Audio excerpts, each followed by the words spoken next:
Alright, this is our third video on Piskel, and I'm going to show you what we can do over here. Well, first thing I tried to save last video, and it didn't work because I didn't have anything. Let's name this, like, bird ship. And I like to just save them to my gallery. And now it's saved. So whenever I come to Piskel, if I go to my gallery, now the bird ship is there. Uh, let's edit the sprite. And then we're back here. All right, so that was looking good. So you could also save it in your browser or save it as a .piskel file. Um, that's uh, just depends on what you want to do. Um, this button here resizes, and we use that right away so we got the size that we wanted. Um, this one right here is the one that you're going to use when you export. You can export it as a GIF or a PNG. I like doing things as a PNG.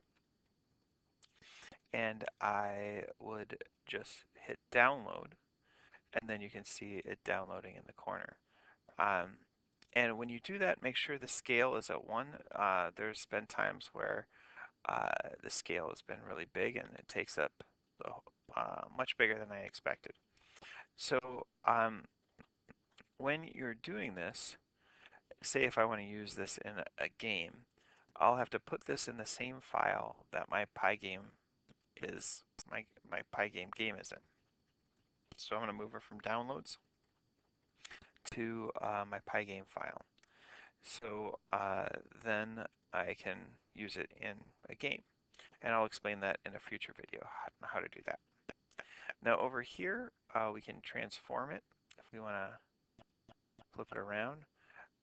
This one, it's already vertically symmetric, so it doesn't make sense to flip it around. But if we click this, it'll flip horizontally or flip vertically. Um, so you can mess around with that.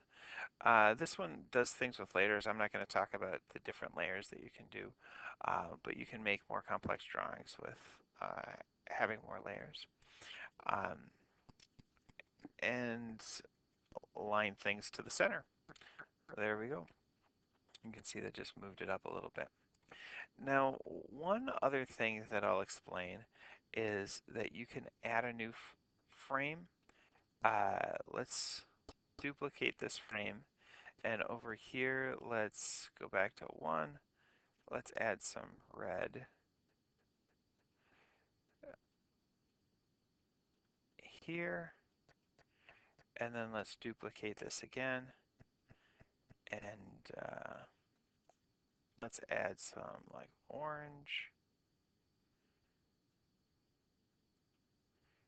to that.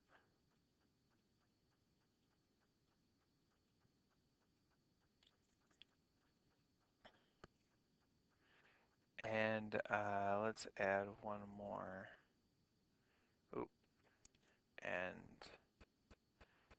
let's go back to our other red. So I just click there to ensure that we're really getting some red here.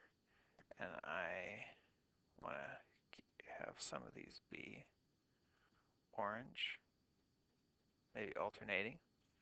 Now, if you look up here, you can see that it is animating. It would be better if I trash these out. We don't need those. So you can see it's animating the bottom of this. Um, if this could move up a little bit, we could have this like slowly move up and slowly move off the screen. There's lots of things we can do to animate it, but now you can see we have a few different like costumes for the sprite if you're used to um, Scratch. All right, I hope this helps out in drawing your sprites.